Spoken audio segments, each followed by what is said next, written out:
But Roger's question was, why don't people just do it in their car? Because it's not comfortable. Some people do it in the Comfort when this is car. happening. You know, like the motels, they have like a gigantic bed, and you can order champagne, and this you is know, you wonderful. just have fun. Remember when we first met John McClane? Argyle picked him up from the plane and took him down the Nakatomi Tower at the Christmas party. And the terrorists were overzealous, but it was sweet when they killed Ellis. And with a little help from Alan, John McClane kicked ass. Welcome back to Shat The Movies, the podcast where we answer the question, were the movies we love when growing up really that good? Have you ever caught yourself thinking, why don't they make movies like they used to? Can you still remember spending your Friday night searching for the perfect movie rental at Blockbuster Video? Do you even remember what Blockbuster Video was? If you answered yes to this is the podcast for you, I'm one of your three co-hosts, Roger Roper. And sitting next to me in Orlando, Florida, is one of my co-hosts, Big D, Dick Ebert. Good morning. And Gene Seabass Lyons. That John Denver is full of shit, man. And each week, we take a look back and decide if our favorite films still hold up. Each week, the audience selects from 6 movie choices that we then break out our race car VHS tape rewinder and watch the movie that tallied the highest number of votes. At the end of the podcast, the three of us will provide you, the audience, with the number of wipes each movie would take to get off your respective butts. So thank you so much for listening. And if you have not already, hit that subscribe button and share with a friend. It's how we help the podcast grow. You can also check out our sister podcast, Shat on TV, where we review television series such as Westworld, Taboo, American Gods, Game of Thrones, True Detective, and Watchmen. Westworld's coming back March 15th. 2020, this year is flying by, Big D. But in order to keep the lights on, people, for our endeavors, like when we do Westworld, which is 3 times a week, we have to supplement that with support that people send in when they want to hear their movies of choice. Yes, and normally for like probably the last 6-7 months, that's been true. But this week is almost like a throwback episode. I want to take you back to a time back in August of 2019. It was my birthday. I went out to Phoenix, Arizona to visit you two gentlemen. And we were originally scheduled that week to do the best of Jim Carrey. But because they were simultaneously opening up the new Medieval Times, we decided to call an audible and switch up the movie, do the Cable Guy instead. We have finally doubled back, and we are going to do today an actual voting category from last year. Whoa. And the category was Best of Jim Carrey, and the nominees in the order that they finished. In last place with 7% was Liar Liar, with 9% The Mask, 10% The Cable Guy, 21% The Truman Show, and then the top 2 were real close. Number 2 was Ace Ventura, Pet Detective, and the winner was the 1994 buddy comedy classic Dumb and Dumber. I like how our voting system is better than the Democratic National Committees. Like if they could just come to us, we could figure out this primary series. But you mentioned that the fact that they opened up Medieval Times there in Scottsdale. Since then, they've also opened a White Castle. Ooh. So we now call that the Castle District of Scottsdale. Big D, I know as an East Coaster, you probably don't think White Castle is all that special, and I'm forbidden from going there because White Castle killed my dad. But the White Castle in Arizona, when it opened up, I'm not joking, there was a 7-hour-long, 2-mile-long line of cars. They limited people at 60 sliders per order, and they ran out in the first 2 days. Well, it's like one of those things. When you don't have it, you want it. And then once you have it for a while, you definitely don't go back. But we have one called Del Taco. Yeah, I've never been there. We have Del Taco. And Roger has told me it's actually well known. I thought it was just a mom and pop. Yeah, Del Taco is basically Taco Bell, but they have Coke products and crinkle cut fries. So you can get fries and a Coke with your taco. Wow. Yeah, it's really bad. It's Bell's horrible. better. It's yeah. Out west, we have Crystal. Have you ever been to a Crystal, Gene? I have been to a Crystal, and I also live out west, so I don't know how to answer that question. What? They don't have Crystals out west, do they? I think it's just all White Castles, right? It's the same thing. It's the same thing. It's pretty gross. I think Crystal just declared bankruptcy, though. Anyway, thanks for joining Shat on fast food.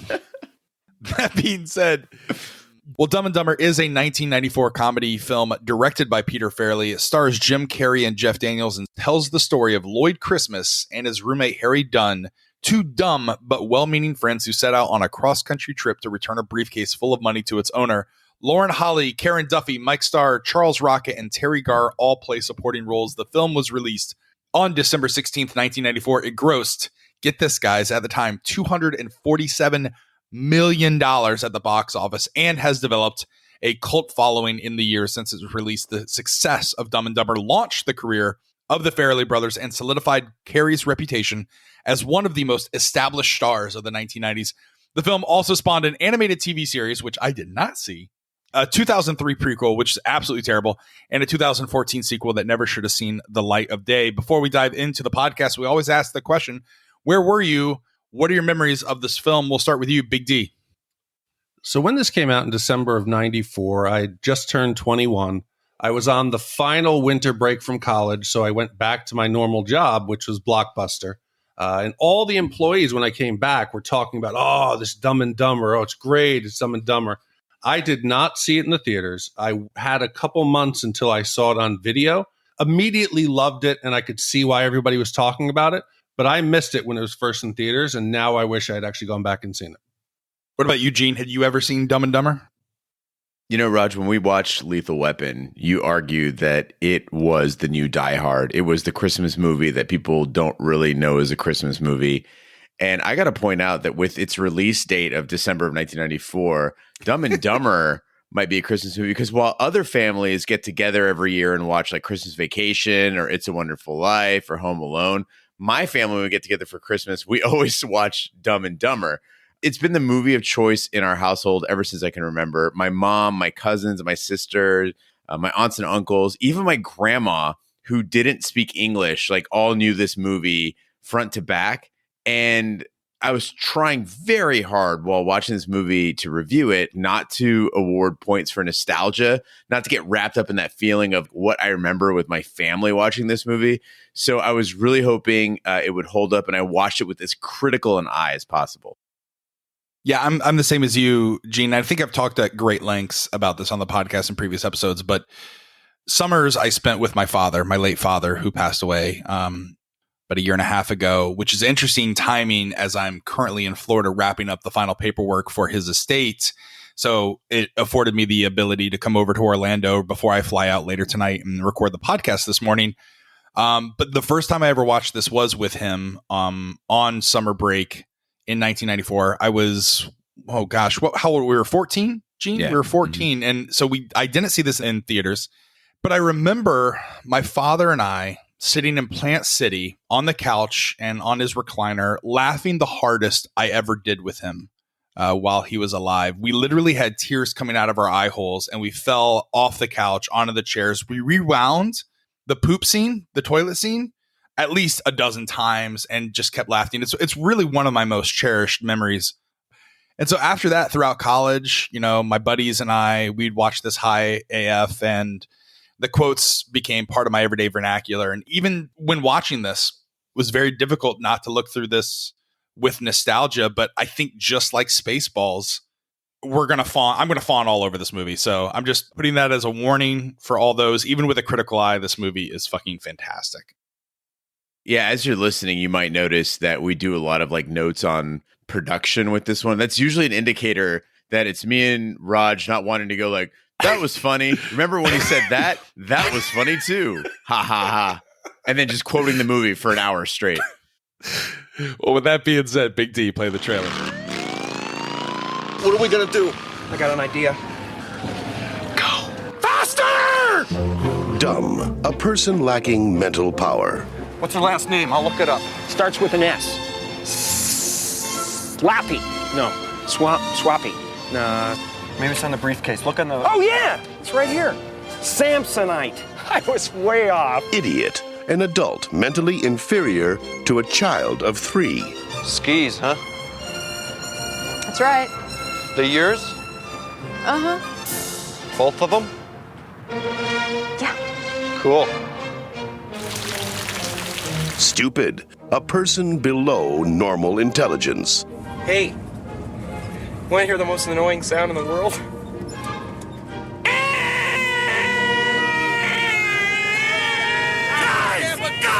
Guys! If they each had half a brain, they'd still only have half a brain. Oh, look, Frost. Hold on. Jim Carrey, Hold that plane! Sir, you can't go in there. It's okay. I'm the limo driver.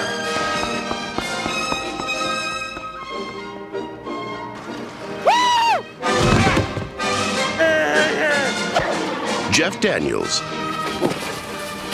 Oh, geez, look at the butt on that. Yeah, he must work out. Dumb and Dumber. For these guys, every day is a no-brainer.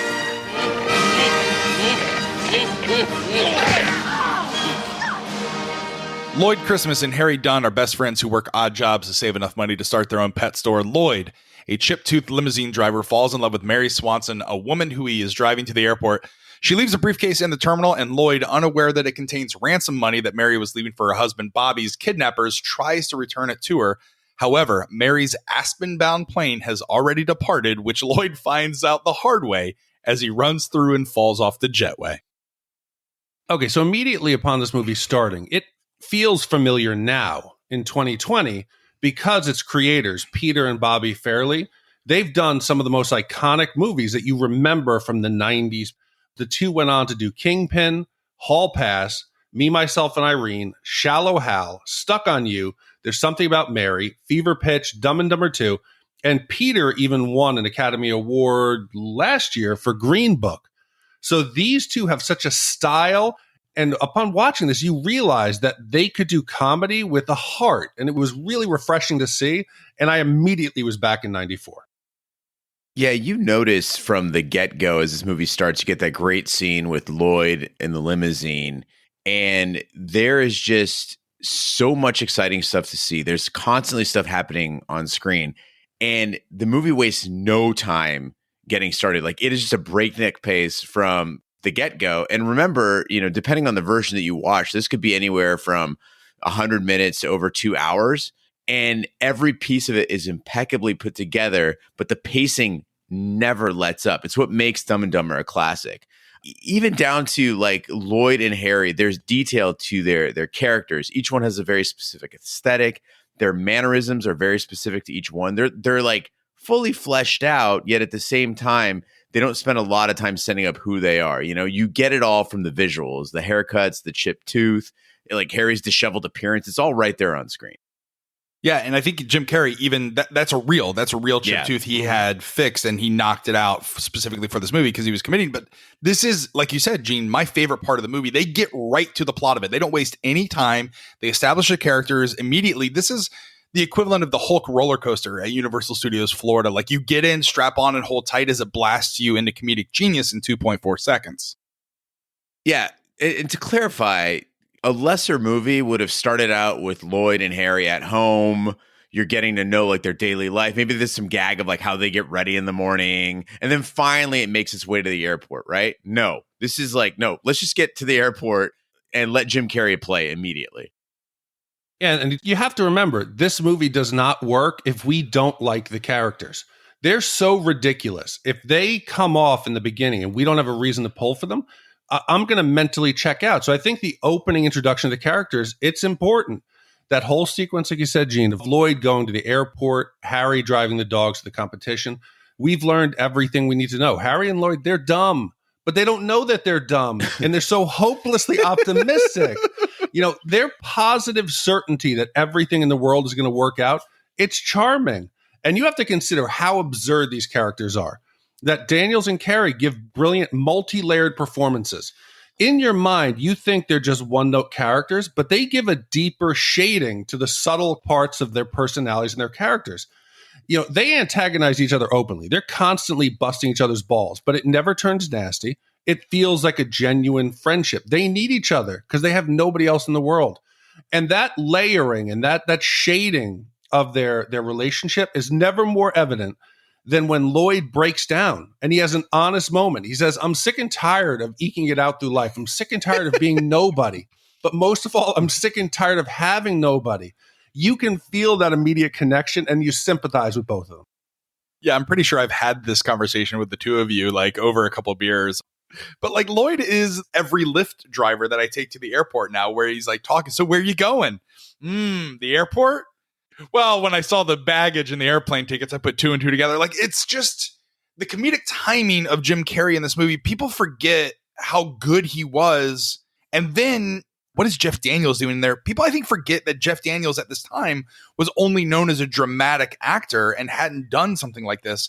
So as good as Carrey is, Jeff Daniels is also equally as amazing. One thing, I don't believe even at this point, Jeff Daniels had an established acting career. He was chosen based on the performance in a Pepto-Bismol ad. Oh, really? I believe. I read it yesterday. I can't verify that it's true, but after this, you're right. Jeff Daniels went on to win, I think it was an Emmy for the Newsroom. So no. That's years later. Yes, but I'm saying that later on, his acting chops as a dramatic actor, I think paralleled his ability to be somebody who's mentally challenged. I got to call it actually on that, though, because Jeff Daniels did do Something Wild in 1986, which was fairly well received. And what's funny about it is in this movie, when Jim Carrey is talking about the trick that they pull on Seabass, where they dine and ditch and they pin him with the bill, that actually happens in Something Wild. So they're referencing this other work that Jeff Daniels has done. Great. And that like no one saw it. And so they're just like, they're actually poking fun at Jeff Daniels' career, which I thought was fantastic. But speaking of Jim Carrey's incredible talent, I think it's on display all over the place in this movie. And in that opening scene with the limousine, I'm watching the movie. I'm chuckling here and there as he's interacting with Lauren Holly, who plays Mary Swanson. And when he's driving by the airport and he's distracted by her briefcase and he reaches out and does the goodbye, my love, and he fucking smashes into the car in front of him. It's still one of the funniest things I've ever seen in my life. And what makes that slapstick work is exactly what you guys were talking about. It is rooted in like this twisted loneliness and madness. And it reminds me of like when you're singing romantic songs and alone in the shower. It's those feelings that you keep bottled up. He doesn't have a stopper. He cannot keep them from coming out. Yeah, and it's at this point that I realize, oh my God, I am Lloyd. When he comes back after, he's like, oh, by the way, they're talking about like how their day was. Well, it's pretty good. I fell off the jetway again. And then they're talking about his interaction that he has with Mary, and he's like, sparks flew, emotions ran high. She actually talked to me, man. It was like laser beams. That's me when a cute girl ever talks to me in person. Like immediately I'm like, this is it. Where I got married. I think it's going to be great. I've already planned out our lives together, because Lauren Holly is that amazing, like girl, like she's hot, but also approachable. I got to differ on that. Like I had the worst crush on Lauren Holly when I was a kid. Like I was looking at her, she got that red hair, the big eyes, and she's just, flawless skin, just very well put together. And so I know what Lloyd was feeling. Like when he like grabs his chest, like he's having a heart attack. I'm like, that was my teen years. And especially when I saw this woman, I was like, holy shit. Now, if you go back and watch the movie as an adult, you get that Mary Swanson is supposed to look super rich, super put together. And it makes the absurdity of Lloyd's hopes like that much funnier. Like he's not going after some approachable woman. I think he's going after this like untouchable woman. Well, I think Lauren Holly and Jim Carrey dated after this movie, right? Like then they hooked up as a result of being on set together. But again, I haven't laughed this much in a while. You talked about like all those lines. This is the first time since Spaceballs I've legitimately laughed out loud by myself. And like Gene said, a podcast like this is difficult because we could go on for the next hour and be like, wasn't that funny when that happened? Right. And you don't want to do it. So I want to stress what hit me the most wasn't specific moments that were funny. We've watched movies now, gone back, and in your memory, it's perfect. And then we revisit it and it's terrible. I kept expecting a misstep. I kept expecting, okay, the laughs can't keep coming like this. But the timing is absolutely perfect throughout. And what got me wasn't that I was laughing so hard, which I was, but it was continuous. There's no break. It doesn't let up. Every moment is funny, leads into the next, leads into the next. It was also a joy for me. Well, fired from his job, Lloyd learns that Harry has also been fired from his dog grooming job. The kidnappers, Joe Mentalino and J.P. Shea, follow Lloyd home from the airport in pursuit of the briefcase. Mistaking the crooks for debt collectors for their gas bill, the duo flee the apartment and return later to find Harry's parakeet, Petey, now dead. Mental decapitated him, but they think his head fell off due to old age. and Lloyd suggested they head to Aspen to find Mary and return the briefcase, hoping she can plug them into the social pipeline. The duo leaves the next day in Harry's Mutt Cuts van. So we've talked about Harry and Lloyd. We got to talk about the third member of the team, and it is that Mutt Cuts van. That thing, it is fair to say that 84 Ford Econoline, that is as much a role in Dumb and Dumber as Lloyd and Harry. It is an iconic vehicle. It is just basically a van covered in a carpet. It's got the tail, the floppy ears, the nose, the tongue. But I forgot that on the driver's side back, covering the tire, you had to lift up the leg like the dog was taking a piss in order to fill the gas. It's brilliant. Who the hell came up with it? This has to be. And I know that Walmart just featured like their iconic vehicles in the commercial during the Super Bowl for their like ordering food service. But for me, I got to think this is up there with my favorite vehicles in movies and TV. Ecto-1, the Pontiac Trans Am and Knight Rider, KITT, the Wagon Queen family truckster in National Lampoons, of course, the DeLorean in Back to the Future. I know it's not politically correct today, but I don't give a shit. I love the 69 Charger, General Lee, and Dukes of Hazzard. If I could own one of them, forget about the value of it, which what I want to drive around in. Of course, DeLorean, I think with a close second would be Knight Rider. But if you guys had a choice of an iconic movie or TV vehicle, which would you want to own? Oh, I think about this all the time, Big D. I don't think we've talked about this on the show, but before I go to sleep, I tend to I really like to think of lists and rank things as my favorites. So usually if somebody has a question of like, what's your favorite? I'm like, boom, I got your answer. In this one, it would be Steve McQueen's Mustang from Bullitt. That car is fucking badass. Also, I don't know if you guys have seen Quadrophenia. It wasn't a like hugely popular movie, but it was made to feature the music of The Who. And Jimmy the Mod has a scooter with like a million mirrors hanging off of it. It's fucking awesome. But my favorite movie vehicle of all time is John Cusack's 1995 Lincoln Town Car from Grosse Pointe Blank. It's just that black town car. And at the time, remember, like, it had a fax machine inside of it and stuff. And I was like, holy shit, the technology there. Like, that's insane. So I've been looking up Lincoln Town Cars because I've been thinking about just buying one so I could finally have it. A 95 Lincoln Town Car goes for about $3,000 right now, but they're all in like super rough shape. Really? That's interesting. I, as a kid, I always wanted the A-Team van. Oh, yes. I totally always forgot wanted the A-Team van. But, you talk about like all these vehicles at Phoenix Comic-Con and other big fan pop cultural conventions. There's always like a lineup of vehicles, people that have modified their cars to look like, their famous pop culture references. And there's a Jurassic Park Jeep and there's an Ecto-1. But I've never seen a Mutt Cuts van. I've never seen someone, but I feel like if you drove that around, you would get more positive reactions than the Ecto, than a DeLorean, than the General Lee from Dukes of Hazzard. I'm glad you ended the sentence that way. I thought you were going to use a different P word. I was like, what? Raj, I know this movie was made in 94 and we had no concept at the time of what the internet could be, what it would become. The idea of a search engine didn't really exist for us. We couldn't Google stuff. But speaking of those little details, which you expertly pointed out, there's a whole new opportunity now because everything can be looked up on Google and you realize there's like jokes within jokes within jokes in this movie. One of my favorites is when Jim Carrey's talking about the salmon flocking to Capistrano. I was like, I know there's a joke here. I don't get it. In 94, I didn't get it. I just thought it was a funny thing to say. But now you can Google it. And there's actually a website for salmon of Capistrano. And all it is a website with a bunch of salmon with music playing in the background. And if you put your mouse on it, you can scroll and it just makes the salmon move around. That's all it does. And I was like, okay, what's the actual joke here, though? And the joke is that San Juan Capistrano in California has swallows that flock to it every year. And Lloyd, of course, is getting salmon confused with swallows because, first of all, like, San Juan Capistrano is landlocked. And then also salmon don't flock because they're not birds. And it's just like, there's all these layers in there. And it's like, it's a movie that you can watch again and again and just Google every joke and figure out the actual root of it. It's insane. Yeah, we're jumping ahead and inevitably we're going to do that. So deal with it. When he says to Harry, she's going to let us in for tea and strumpets Yeah. instead of crumpet. You know what a strumpet is? Like a whore. Yeah, strumpet's like No, it's I it's just an thought old. he was No, a mispronouncing strumpet is an trumpets. old lexicon for a prostitute. Yeah. Or a loose woman. A strumpet was a loose woman.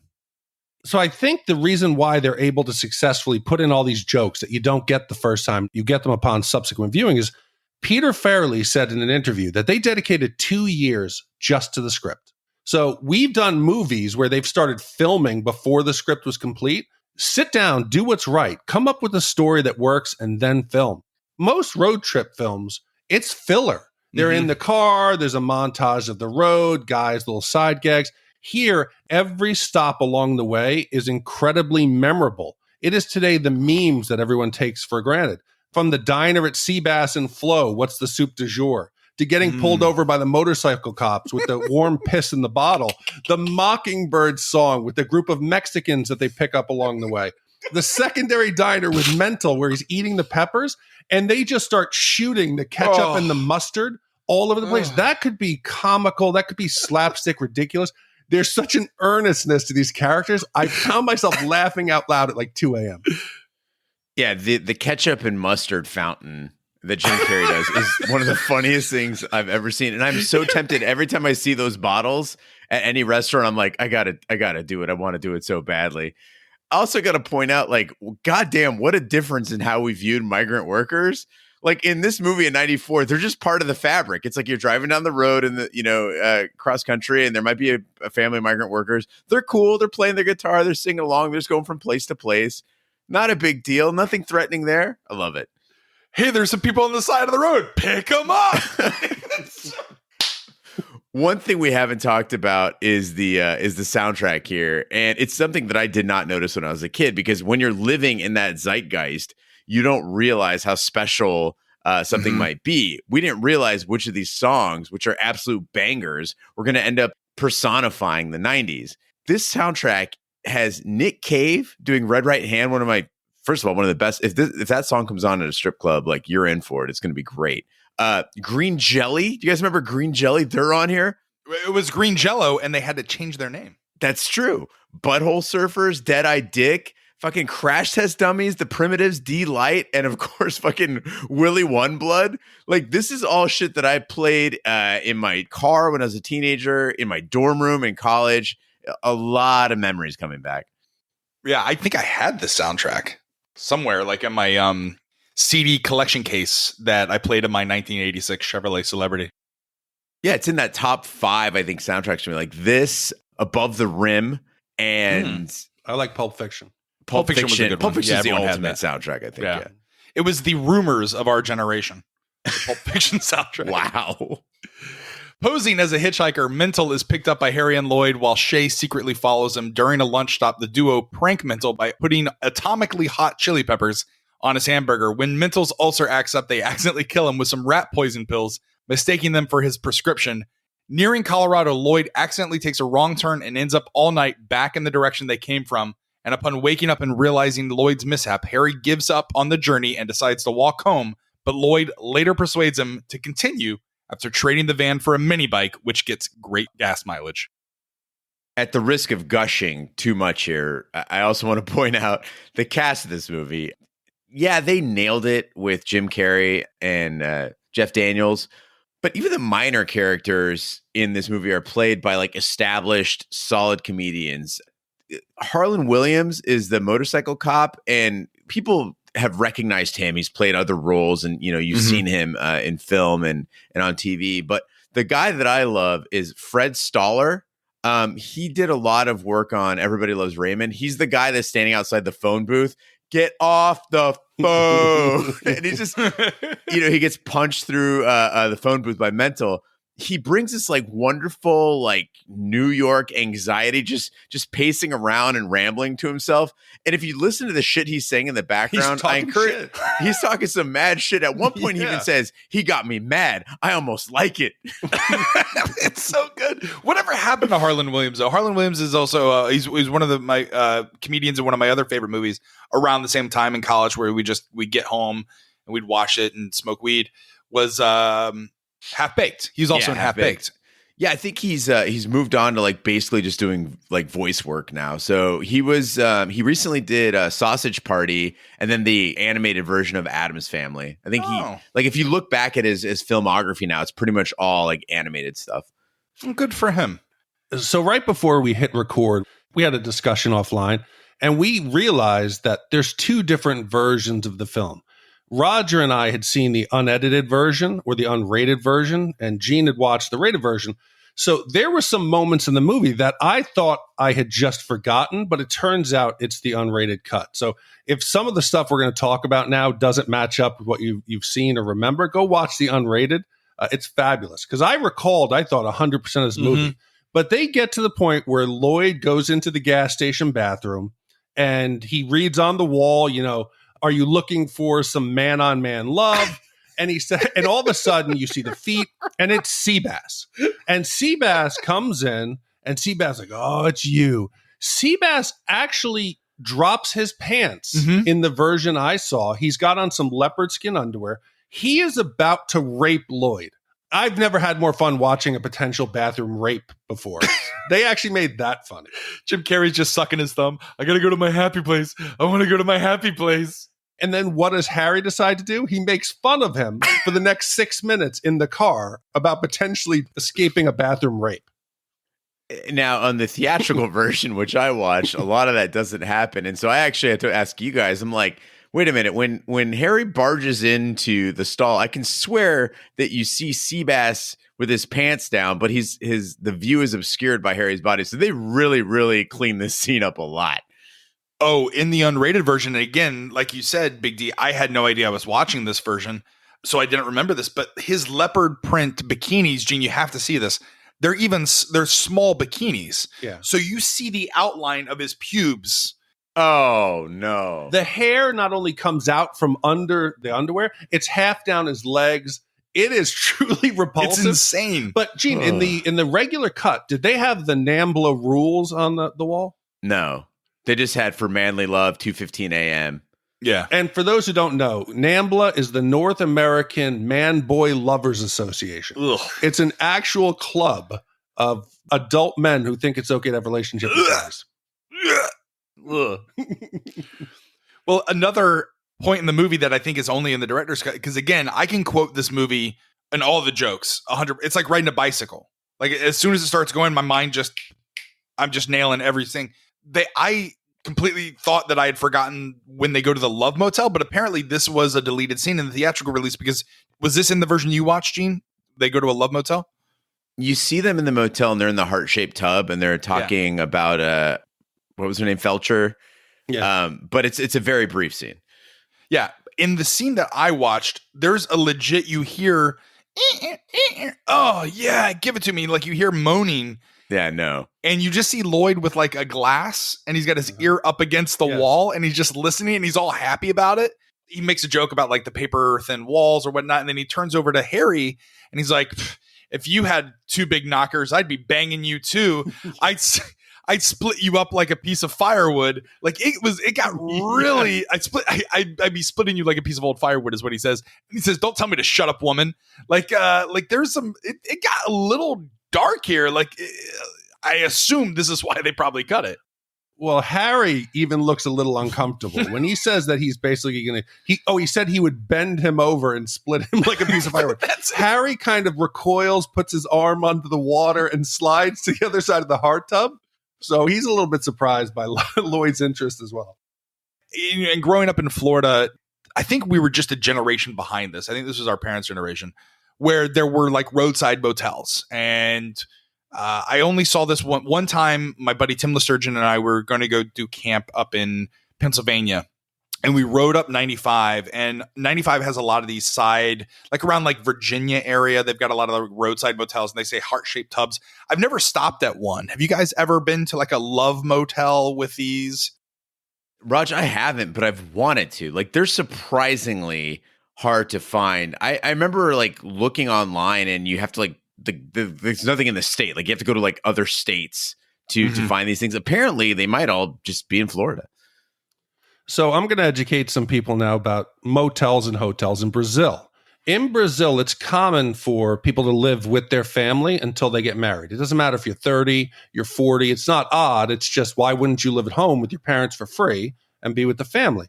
So in Brazil, since most people still live at home, where are you going to have sex? So there's a distinction. A hotel is like where you would go with your family on a trip. A motel is a distinct different class of just sex rooms. That's all it is. You're not going to sleep there. And it's by the hour. I would not want to be a maid in one of those rooms because it would just be gross, but it's a very common and accepted part of their culture. I've got all kinds of questions here. So one is, if you're taking your car to the motel, why don't you just fuck in your car like an American? Oh, because it's not the same. It's not the same. Yeah, you want the heart-shaped tub afterwards, right? There's more positions you can do. Here, hold on one second. Hold on. We have a second. Vanessa! Oh, man. Big D is because I've never been to one. He's bringing in the Brazilian. Big D is bringing in a Brazilian here to confirm this story. Vanessa is walking into the room. Here, please sit down. Hi, Vanessa. How are you? She can't hear you. Yay. All right. So I've never been to a motel in Brazil. That's why I brought in a relief pitcher here. I've brought in my wife Vanessa to tell us a little bit about it. Oh, is this for real? This is all right. So Yes, from what? So yes. Big D, your husband just described motels as a place where people can go in Brazil to have relations and it be, I guess, hidden from the world. So like, let's say that you and Big D were dating and you were still living at home and he was still living at home. You would have no place to go and have relations. But Brazil has solved for this. The private market has stepped in and they said, we're going to create these motels that have walls that there's no human interaction. Everyone knows what you're there for. You just go and there's themed rooms. There's like a jungle room. There's a favela room. There's a soccer room. And you go and you do the things there. Everybody leaves their house when you get married. Like my brother is 36 and still lives at home, and it's okay. It's normal. So they do have motels. So when you come in, there is like a little tiny kiosk with just one person in. And it's like apartments with the garages. So nobody says who is coming in or not. Oh. So when you come in, let's say there is option A, B, or C. So the C is like the favela. It's pretty much just a bed.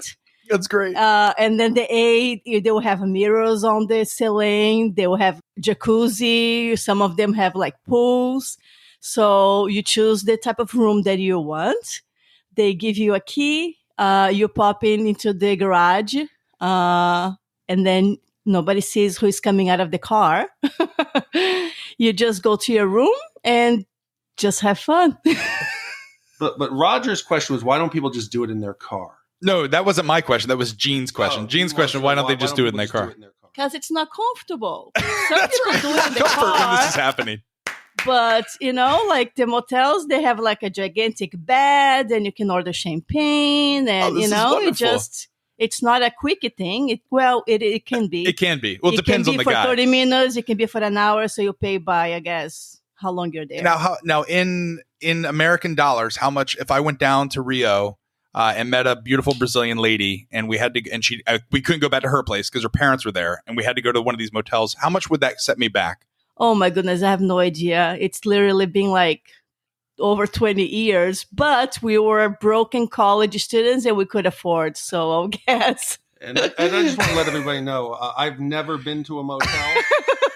So I haven't either. I'm just like, I am just like trying to remember what my friends told me about it. Sure. But I've never been either. Yeah. So it's different. And then when you're going to pay, you just ring a little bell and then somebody puts like a little piece of paper. A little Brazilian monkey comes and takes your change and then takes it to the front, right? Yeah. You put the credit card so nobody sees who is taking your money. Like people don't see each other. It's all done hidden. So you can feel comfortable being there with whoever you are. That's amazing. I'm moving to Brazil tomorrow. This is what's going to happen. I tried to go with Big D many years ago, but I'm like, how am I going to tell my parents that, one, I cannot tell them to drop me off in a motel. And second, like, we're going to just disappear this afternoon and we'll be right back. Just say the traffic was bad. The traffic was terrible. we're 24/7 with them. They know. Oh, they know. So well, they know. I mean, it's their like, Nah, it's mom and dad. Got it. Understood. Well, thank you, Vanessa, for joining the podcast. That was great. Thank you for giving us a little bit of insight into that. That's funny. Raj, I'm pretty sure when we stayed at the Vacation Inn in Phoenix for the Red Dress run, it was also $38 for 4 hours. So that's kind of crazy. And I also spent most of the night crying on the couch. I think Megan came and picked me up, right? Because I was wasted. Yeah, I'm pretty sure you vomited an intestine. I'm not sure. But getting back to the movie, guys, Raj, you and I quote this all the time. And people who truly understand Dumb and Dumber get the big gulps thing. Jim Carrey at one point walks out of a 7-Eleven. There's two guys standing there with big gulps, and he says, "Big gulps, huh? All right, we'll see you later." And I was like, what is the story? There's got to be. And again, thank you, Internet. The rumor was that Jim Carrey knew that there was a deal with the Screen Actors Guild, I think, where if somebody talks in a movie, they go from being an extra to a speaking role, and they have to get paid more, and that he was just doing that to get those guys to talk so that they could get paid more. Not true. Decider, the blog, looked into it, and those two guys weren't even extras. They were just two guys that were hanging out at the 7-Eleven. And the story is that the Farrellys just got them into the movie. They're like, hey, you want to be in the movie? Cool, just stand here. They happen to have big gulps, and Jim Carrey just ran with it. He just walked by, ad-libbed, and threw the big gulps line in there. And it's great because if you see the guys' reactions, they were not prepared for that. Just Jim Carrey just talking to them. I don't think they thought that was going to happen at all. But my favorite of all of the scenes that we've talked about, and this is by far, I think it is a master class in how to make a comedic dream sequence. Lloyd, he's daydreaming about how it's going to be when he finally finds Mary. He's going to give her the briefcase back, where he's entertaining all of her high society Aspen ski friends. And they tells the joke about the ski mask. It is absolutely amazing. He lights his fart on fire. Everyone finds him comically hilarious. Then they're out immediately to their dream date sequence in this kung fu fight with the servers. He ultimately rips the chef's heart out, puts it into a doggy bag, rolls it up, hands it back to the chef. Then they cut to the scene where they're making love in front of the fireplace, and Jim Carrey has his mouth over her entire face. The whole scene is brilliant, but that first 6 seconds with the ski mask line, if you're out somewhere and you're having a casual conversation with people and you drop that line, do you? And I say no, but that's a really nice ski mask. If anyone laughs, you know you're among the right people. Yeah, I mean, my friends and I basically spent that winter trying to light each other's farts. Like, that was the thing to do after seeing this movie. But what I loved about that dream sequence as well is the consistency with everything that had been spoken about earlier in the movie. So Lloyd thinks Aspen is like a sunny place, like a warm place. And so when he arrives at Mary's house, it's like this villa with like palm trees. The sun is shining. It's like a chalet. She's like in a summer dress, and it's fucking so good. Well, the two trek through the Colorado winter to arrive in Aspen, but are unable to locate Mary in the White Pages. Harry attacks Lloyd after he complains of his freezing hands, and Lloyd offers him a second pair of gloves that he has had the whole time. After a short scuffle, the briefcase breaks open and they discover the money. They agree to only borrow a small amount for what they need to get by, but they immediately spend most of it on a presidential hotel suite, expensive clothes, makeovers, and a Lamborghini Diablo. They learn that Mary and her family are hosting a gala and prepare to attend, and at the gala, Harry reluctantly agrees to go skiing with her the next day and lies to Lloyd that he got him a date. What I really do appreciate, this movie is ridiculous, the situations they get into, but at least they made an effort to explain these unrealistic situations. How do they avoid the police after Mental's killed in the gas station where they have the description of the mutts cuts? You know, they miss the exit. They go the wrong way. Why? Because Harry is asleep and he'd been driving and Lloyd's busy fucking with him while he's asleep, so he misses it. Why doesn't Mental kill them immediately? Because they accidentally leave that gas man note in the apartment, so he believes they're connected, they're professionals, they're just acting like idiots.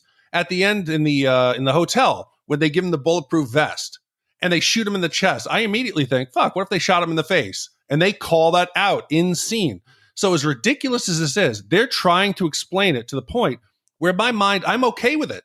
They've answered enough questions that I'm not sitting there like we typically do and nitpicking the plot. I can just enjoy it.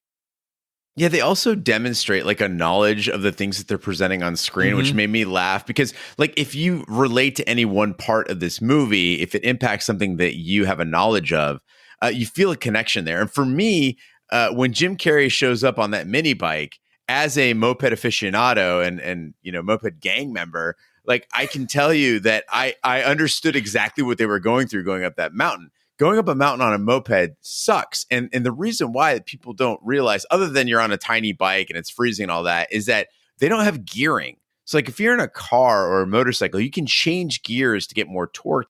But on a moped or a mini bike, it's just one gear. And so it's usually geared to go 70 miles a gallon on like a flat surface. And if you're trying to go up the mountain, what happens is you can either overheat that cylinder because they don't have liquid cooling. And so you seize. Now, that probably isn't a problem when it's cold out.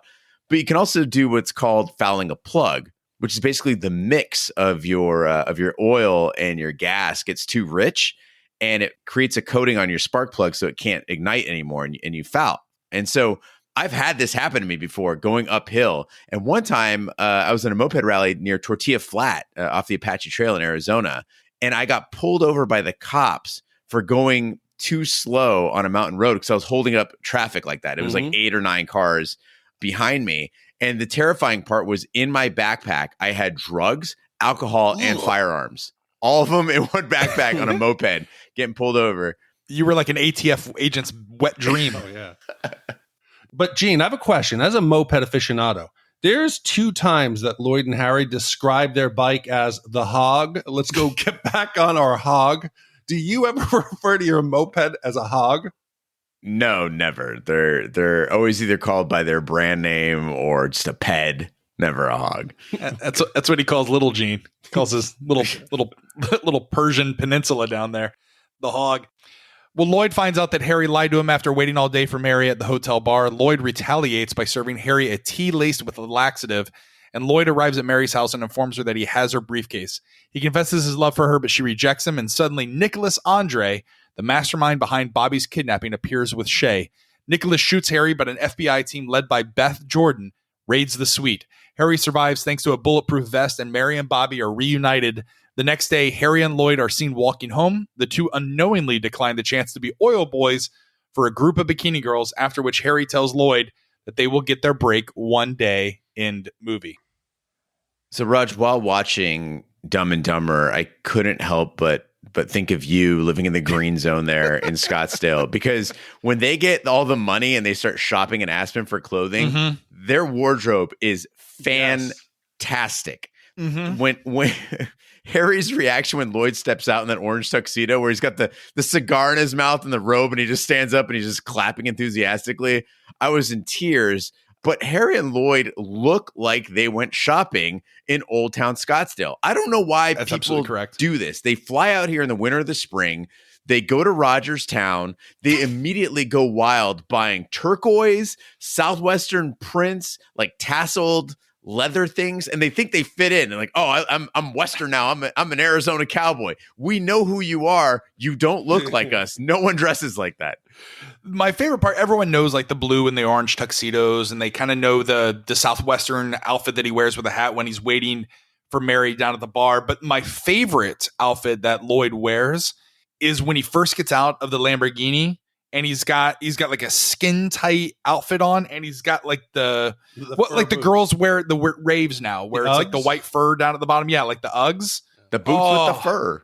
Those are great. That's fantastic. But we were old enough at the time. Big D, you were 21. Gene and I were still in high school. Gene, I don't know if this happened at your prom, but we had a few people that dressed up in these tuxedos and went to prom. Was that a thing in Phoenix as well? Did that happen? It was, and it really bothered me because my friends and I, not saying that we were like, ahead of the times or whatever like that, but thrift store shopping in the early 90s, let's say 92, 93-ish, like I had just hit the 6th grade, and this is something that we just did, right? You would go, you'd get work shirts with like some other guy's name on it, or you would get like ruffled tuxedo shirts or like weird hats, and like you could just go and clean house at the Salvation Army or the Goodwill. And then after this movie came out, like all those tuxedos, ruffled shirts, all that shit disappeared. It made it really, really tough to find interesting things at their store. And now it's impossible to find anything good. Yeah. So there's a scene here where earlier on in the movie, when they were in the heart tub, Harry had mentioned how he'd gotten his heart broken by an ex-girlfriend, Freda Felcher. and we're led to believe that Lloyd was the one she had been messing around with. Do you guys know, or have you ever heard of what a felcher is? No. I've heard of the term, but I didn't know what it was. I was like, I think there's something hidden there, but Yes. I don't know what it is. Yeah. So a felcher it's a very lurid sex act. It's when you're having anal sex and the guy ejaculates into the anus. The felcher is a person who removes that semen with a straw or through other means. So the Farrelly brothers even decided to think, what could we give her last name? Did some research, found this. It just goes to show that there's jokes that I guarantee you could watch this another 2 times and you'd still find something new. Yeah. And Felcher was the one, Linda Felcher was the girl that was Harry's girlfriend. And then Lloyd hooked up with her unbeknownst to him, right? Like they think he knew. They're right. He knew. Well, you talk about like that gross out humor. And again, I think this is only in the extended scene. I talked about how my father and I laughed when Harry has the laxative and he's pooping in the toilet. And then she says, oh, the toilet's broken. Again, I thought maybe I just misremembered it, but I think it's only the director's cut. When he takes the bowl out, opens the window, and he's pouring the excrement out, had no idea. But again, this was like almost precursor to what, unfortunately, the Farrelly brothers doubled down on. They didn't double down on these little hidden jokes like the Felcher or these really intelligent jokes. They really more leaned into like that toilet type of humor later on that really kind of killed their comedic careers. And it was kind of like, we're done with this. We're over this. You know, thankfully, even though the Farrellys might have gone in a different direction, Jim Carrey stayed consistent and took this magic to another level later in his career. And I love that when Lloyd is getting his revenge on Harry with the laxative, you can see Jim Carrey's cable guy performance coming out, right? When he's the friend that's been betrayed and he just goes real dark, real fast. And so this movie doesn't feel as modern as Cable Guy, and as dark as Cable Guy, but the seed is there. You can see that this guy, I mean, Jim Carrey's got to have something really dark going on inside because when he flips that switch, it's so much fun to watch. Yeah, and I think that's why comedic actors can do drama, but it's so hard for drama actors to do comedy. But again, I wonder, you know, as we're approaching middle age and we're getting older and you look back and you're like, wow, I was 14 when this movie came out. I wonder how many 14-year-olds or even our audience in their 20s, if we have audience members under 20, like Gillian. Like, do you think Gillian has ever seen this movie in its entirety, or has she learned this from GIFs? Because I think this movie is more gifable than almost any other comedy movie in our generation, and I think it's kept this movie relevant. Yeah. You know, we all have like our recently used GIFs that are like in your quick reply arsenal. Like, it's just like, yeah, I'm going to hit in that one. Like, it's time for combo 3. Let's do it. The Lloyd gagging GIF is like, I use that thing, I would say, if not daily, at least weekly. It's perfect. When he sees Harry get a kiss from Mary Swanson as Harry's dropping her off at her house, and he's standing kind of in the overlook, just gagging. Oh, it's so perfect. So as the movie's coming to an end here, I basically remember how it ended. And I think it's a perfect way to cap off a movie with these 2 lovable losers that you hope are going to get their break. So they get the Hawaiian Tropics van comes up and, you know, they say they're looking for 2 oil boys. And you're thinking, are they going to get on? Is this going to be their big break? In a lesser movie, they would have gotten on. They would have left us with this warm feeling. So this was not the original ending. The original ending had the hotel hire them for 1 day a week to do some work mopping up, and they end up losing their jobs. Another ending had the concierge ask the 2 of them if they could babysit his grandson, which turned out to be Billy from 4C, the blind kid that they tricked into buying the headless bird. And then they finally went back and they said, listen, we want you to shoot where they get on the bus. And Carrey and the Farrelly brothers said, no, we are not going to do it. We are not reshooting it. You're stuck with this. And I think the ending is perfect. The credits roll as the 2 of them are kind of walking off into the sun, and you're wondering what will be their next adventure. It was a perfect cap to leave you just feeling like, are they ever going to get their break? Plus, it left the door wide open for an outstanding sequel. Yeah, we were all hoping that there would be an amazing sequel, and it just didn't happen. It was horrible. It was horrible, and took too long to get. Don't talk about that now. I don't even want to think about it. I know. I apologize. It doesn't exist. But it is the perfect ending. But what makes it is that optimism never leaves them. Exactly. They've just lost everything. They don't have the van. They don't have a job. They don't have a place to live. And he says, you know what? There's going to be 2 lucky guys out there. Don't worry. Right. Don't worry, Harry. We're going to get our break. Some 2 guys are going to be so lucky. But the question has been posed. So I'm going to do it with you guys because it's probably the only time that I'll ever get to ask you this. But the movie is called Dumb and Dumber. Which one is dumb? Which one is dumber? Oh, it's not even close. Harry is dumb. Lloyd is dumber. Yes, absolutely. Harry can read. Lloyd can't read. He doesn't know the. Yeah, right. Well, now it's time for the podcast where we break out our Shat meter and give you our wipe scores. If you've never listened to the podcast before, 0 wipes is a perfect movie, and 5 wipes is it's a super laxative in your tea going into a broken toilet. So 0 wipes is good, 5 wipes is bad. We'll start with you, Big D. How many wipes do you give Dumb and Doomer? So I hate to do this, but much like Spaceballs, I think the movie's a bit overrated. It's funny, but I think it is a 4-white movie. No, it's not a 4-white movie. Shut up. No, Jim Carrey, before this movie came out, he was a nobody. He was a less-known actor. He had done some TV. But then 1994 came up, and he had Ace Ventura, Pet Detective, The Mask, Dumb and Dumber. I love them all to this day. But Dumb and Dumber is the best of the 3. And for me, it's a bold statement, but I think it is my favorite comedy of all time. And what's my criteria? It's simple. It made me laugh consistently and harder than any other movie throughout. This is like the 18th time that I've watched it. Thank you, Shat The Movies voters. And in this latest viewing, what hit me was that despite the supporting performance by Jeff Daniels, this is a Jim Carrey masterclass. Every tiny bit of throwaway dialogue is incredible. Carrey is pure comedic genius. And I think it puts Dumb and Dumber above all other comedies. He was at the top of his game. Everything was fluid. He was like watching a young Jordan. Yeah. Really skinny. He's young. You could see he could do anything. It's infinitely quotable, which I think is another prerequisite for my comedy of all time. You could talk about the best parts of Dumb and Dumber all day. And I was glad that this revisit confirmed my memories about what this movie was. And I was just left thinking about all the years of joy that it gave me. It is a masterpiece. This 2 hours has never gone by faster in the 3 years that we've done this podcast. This is a perfect comedy. It is a 0 white movie. Wow. How about you, Gene? Are you in agreement with Big D?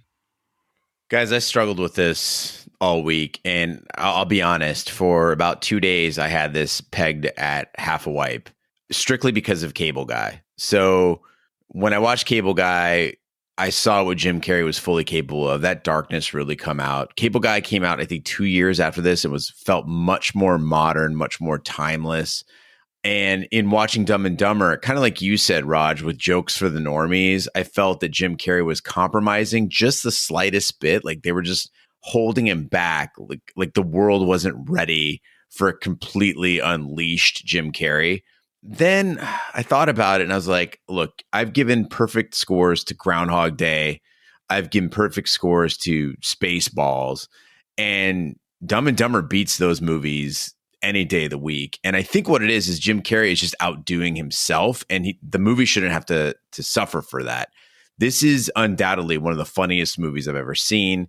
Big D, you're absolutely right. The 2 hours fly by. And also, Cable Guy had the added advantage of we watched it together. Right. And I was just imagining if the 3 of us watched Dumb and Dumber together in the same room, it would have been pandemonium. So I smiled the entire time. I got to agree with you, Big D. This is a 0 wipe. Perfect movie. Yeah. I'm going to have to just complete the trifecta and just say I'm also going to give it a 0 wipes movie. Again, if I could give this movie negative wipes, I would. Like, is there a score that would accurately describe how amazing this movie is? Like, it's not having to wipe even with explosive diarrhea. Like, the movie still holds up, even with dated references like using a payphone. And even though I could quote nearly every line in this movie, I still laughed out loud when I was with myself and with my family. And I, again, have nothing but fond memories of this movie. Big D, my favorite Jim Carrey movie, I think, is Ace Ventura, Pet Detective. But it's on, like, it's a very close. And I think it's only because I'm a Miami Dolphin homer and I love Dan Marino. But both of those movies, just I think, alongside with The Cable Guy, are his 3 best. Like, those are the top. But yeah, for me, it's a 0 wipe movie. So, Gene, if we were to take 0 wipes zero wipes and divide, add them up and then divide by 3. That gives us our overall Shat score of. Raj, Dumb and Dumber has a perfect Shat score of 0 wipes. And Big D, if we were to compare that to the pantheon of Shat of all the movies we've done here, I think we're approaching 150 movies. Mm-hmm. Where does that rank Dumb and Dumber? So this is now our 4th perfect film. So it is tied in the number 1 spot with Pulp Fiction, Raiders of the Lost Ark, and Back to the Future. It is slightly better than, and to round out the top 10, Jurassic Park, Terminator 2, The Big Lebowski, The Cable Guy, Fight Club, and Predator. So it is up there. It's a great movie. And I think, Roger, you mentioned all those other good Jim Carrey movies. I think the difference is this one actually has a heart and soul. Yeah, that makes sense. There's something behind it that you can pull for them and not just laugh at them. Yeah. And again, because inevitably we're going to get hate on Twitter and social media. So. I think some people, this could be a divisive score, but if you have not seen Dumb and Dumber and you're going strictly based upon the last time you watch it, which could have been 15 years ago, and then you heard all the other movies that it's up there with the top 10, people forget how smart this script is, how great the cuts are, how fantastic the timing of Jeff Daniels and Jim Carrey are, how this is lightning in a bottle. They tried to replicate it with a prequel and a sequel, and it just didn't work. And I think this is one of those movies that is timeless in its execution, and it's why we do the fucking podcast. Mm-hmm. This movie is great. It's fucking phenomenal. Give it another shot if you haven't, or if you've never seen it. I highly implore you to watch it and then write in with your thoughts. But with that being said, thank you so much for everyone who voted on this. This was great. Like, we did this like for reals. This was not even a paid one. This was like standing in line for Thunder Mountain and doing the whole 4 hours. So thanks for everyone who's been waiting for us to do this. Big D, now's time of the podcast where we give our shout outs and tell you the movie we're doing next. Gene, do we have any shout outs? We do, Raj. And for listeners who don't know what a shout out is, it's just our way of saying thank you for visiting the website, shatthemovies.com, where you can see our back catalog of movies we've already done and vote for future movies, which we might get to eventually after all of our generous contributors have had their say with their fast passes on commissions. If you'd like to get a shout out, just go to shatthemovies.com/shout out or visit the website and navigate to any part of the site. Put your name in the shout out box and we will read it on the podcast. This week's shout outs go out to UHF is awful and should be removed from the podcast. Roger hates black comedians, Chris Rock, Martin Lawrence, and Sinbad. And the email is Dogma Bad Boys Jingle All the Way 2020. Wait a minute. Hold on. First of all, Sinbad is pretty terrible. Chris Rock is a great comedian. He's one of the all-time best, but he's not a good actor. And who was the other one that he named? You can't even remember, huh? Do they all look alike to you? Martin Lawrence? They're Martin all Lawrence? alike to Roger. Martin Lawrence? Martin Lawrence is, I never found Martin Lawrence all that great. So you're saying that you... but it has nothing to do with the fact that they're black. It just happens to be that they're all black. They weren't great in the movies that we... Come on. So just 2 out of 3 black comedians, one of which you can't even remember. It's just because I don't pay attention. I'm not throwing you a life preserver this time. All right. All right. The rest of the shout outs go to Big D's Ethnic Birthday Dinner Party Jamboree, Original 80s Boy Chad, Harry and Lloyd. Nice. Oh, nice. Douglas from Sweden, Big D's Massive Horsecock. No. It is big. It's in proportion for his body. And that comes from horsenut69 at mail.com. And then finally, Sherlock Holmes' left testicle, Sherlock Holmes' right testicle, and Sherlock Holmes' middle testicle. Thanks, everyone, for your shout-outs. Again, if you'd like to hear your name on the podcast, just go to shatthemovies.com. While you're there, hit up the support link and help this podcast stay on the air and help us, as Roger said, get that money together so we can support all the work we're doing with Westworld, for which we get no commissions at all. So help us out. Not only do we do it as a labor of love, but it's our most downloaded podcast. Westworld and Game of Thrones are, and unfortunately for all the fun times that you hear us having on the movies, when we do the TV, it is a test. It is it is a trial for our friendship, because halfway through the season, we're like just so angry. We just want the podcast to be done. And like, because there's so much effort that goes into it, and tensions are high. And so like, I'm just thankful for everyone who's put in $1 for this, because it does help us get through the slog of doing the Westworld. But we also know that Westworld feeds into this podcast.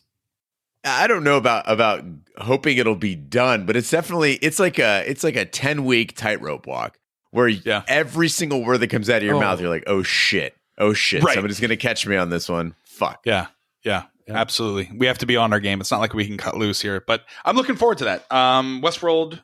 We're gonna do a couple preview episodes. We're gonna do, Gene, I think you've got scheduled we're gonna do a preview, and then we're gonna read from the Telegraph. And then that'll be a couple weeks before the 15th, which we'll do an Instacast, a deep dive, and then a Telegraph fan email response, right? Yeah, that's right. So we'll do one season 3 preview, and then after that, we'll read your listener mail that comes in, host at shoutontv.com, and then we'll start rolling right into the show. So get caught up on your watch. I have a grueling schedule of getting caught up on seasons 1 and 2. I know Ash Schlafly is already ahead of me, and she's like on season 2 already. So. Oh, geez. Fucking A, guys. Yeah, and also I want to touch on last time, because the amount of work it is. Just think of it. You watch the show for an hour, then you write your notes, then you go record, then you edit, then you post. By the next day, we have to have all of our notes in, then record a podcast, edit it, start sorting through hundreds of emails. It's a full-time job. So in the previous seasons of our big shows, we have stopped the movies. Our intention this time is to break up duties and to bring on some additional help so that we can get through and keep both going. Yeah. So that's the plan right now. I hope it comes fruition, because we love it. The interaction is great. The volume of interactions that we have, and it exposes people to all of our content. But if you ever listen to our previous movies, our old stuff, you can hear the tension in our voices as it goes on. If there's been a break where Roger has left the podcast before, we've said mean things to each other, right? All of it is converging at the point where one of these big shows goes on. Yeah, it's because doing 4 podcasts independently on our own is difficult, and I want to say luckily, because I know that puts extra stress on you guys, but I know I'm going to be in Europe for episodes 2 and 3. Of Westworld, so maybe that will alleviate. Man, it's only 8 episodes, so it's only 8 weeks. But again, the amount, I can't stress this enough. The amount of work that Big D and Gene do behind the scenes, from an editing, from a producing, from a scripting perspective, is absolutely phenomenal. So give them all the love in the world. A lot of times I help organize the notes here and keep us on pack for the movies, but when it comes to the TV shows, these guys are really the backbone of it all. So we had a good time at Watchmen. Watchmen was pretty successful, and I think Westworld, I mean, it's really kind of what started the whole Shadow and Entertainment stuff. So I think we've got a good flow here. And again, like you said, Big D will probably bring in some guest hosts that you might not have heard for a while and have fill in. So that should be a good time as well. But anyway, Big D, what movie are we doing next week? Woo-wee. One of my general rules when we're recording is don't talk about politics. Because it's divisive. But next week, I don't know that we're going to be able to avoid it. So I don't know if people are going to think. Oh, get ready. Because next week, one of our listeners, Jeffrey Hamilton, commissioned a movie where, after making a speech in Moscow vowing to never negotiate with terrorists, President James Marshall boards Air Force One with his family and advisors. When a group of terrorists led by Ivan Korashov hijack the flight, the president's principles are put to the test. Feigning an escape, ex-soldier Marshall stows away on the airplane and must race against time to rescue his family and everyone else on board.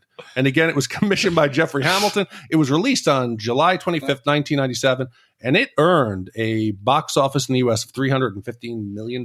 I cannot wait to compare our current stable of presidential hopefuls in this role and what they would do. So get ready for that. Listen, if you like politics, you're going to want to tune in. If you don't like politics and you're a red hat You might want to stay. I don't know. Maybe if you are mad at it, you want to listen. I think it'll be funny for everyone. Yeah, maybe good you for could everyone. talk about what president would be best for each situation. Get off my plane. You know, like I think it would be funny to think of Bernie Sanders trying to get Bernie would be a hand-to-hand badass. combat. Bernie would be a badass on this plane. Well, that concludes this week's episode of Shat the Movies. Thank you so much for listening. We're everywhere on social media. If you want to continue the conversations with us, we're on social media, Twitter, Snapchat, and Instagram. Just follow the handle at Shat the Movies. Shatthemovies.com is our website. You can find out how to support the podcast through our commissioning examples. Big D's got that all lined out for you. If you want to email us upcoming suggestions, you can do that at hosts@shatthemovies.com. We're everywhere fine podcasts can be found. A lot of podcasts are going exclusive, like on Spotify or iHeartRadio. That is not the case here. You can find us everywhere you get your fine podcasts, including iTunes. If you go to iTunes, please be sure to leave a 5-star review. That does help the podcast grow. You can also check out our sister podcast again, Shat on TV, where we review television series such as Westworld, Taboo, American Gods, Game of Thrones, True Detective, and Watchmen. All the information and back episodes and emails is on our website, shatontv.com. On behalf of my co-hosts, Big D, Dick Ebert, and Gene Seabass Lyons, I'm Roger Roper. Be sure to join us next week for, we already told you what we're doing, I think. No. Oh, well. It's a mystery. It's a mystery. We don't know what Get off my plane. hijacking it is. This could be anything. That's right. Thank you so much for listening. Take care. Good night. Tonight I come to you with a pledge to change America's policy. Atrocity and terror are not political weapons, and to those who would use them, your day is over. In a speech tonight in Moscow, the president issued a direct challenge to terrorist nations But the around the question world. remains, what are the risks involved in such a bold policy initiative? They hated your speech, didn't they? We're afraid we won't have the guts to back it up. Air Force One clear for takeoff. Thank you for your hospitality, Moscow. Air Force One with emergency call. Where's my family? The president's plane, Air Force One, has been hijacked. What do they want? They want General Radek released from prison. I will execute the hostage every half an hour. What are our airborne scenarios? There are no airborne scenarios. My husband will not negotiate. His wife, his daughter, I think he'll negotiate. How the hell did this happen? How the hell did they get Air Force One? Your national security advisor has been executed. He just bought you another half hour. Sir, your parachute. I'm not leaving without my family. You know who I am? I'm the President of the United States. Jim isn't making this decision as a president. He's making it as a husband and a father. Go! Let's not forget this president is a Medal of Honor winner. He knows how to fight. He has no right to take chances with his life. We cannot give in to their demands. We've got a job to do. It makes me so proud, Mr. President, that you stuck with us. You know your father, he has also killed. You're nothing like my father. We're tracking 6 MiGs. I'm sending in our F-15s to protect you. She said MiGs? In a war, people die. The president is up there with a gun to his head. I'll do anything to save my family. Don't ask me for something I can't give.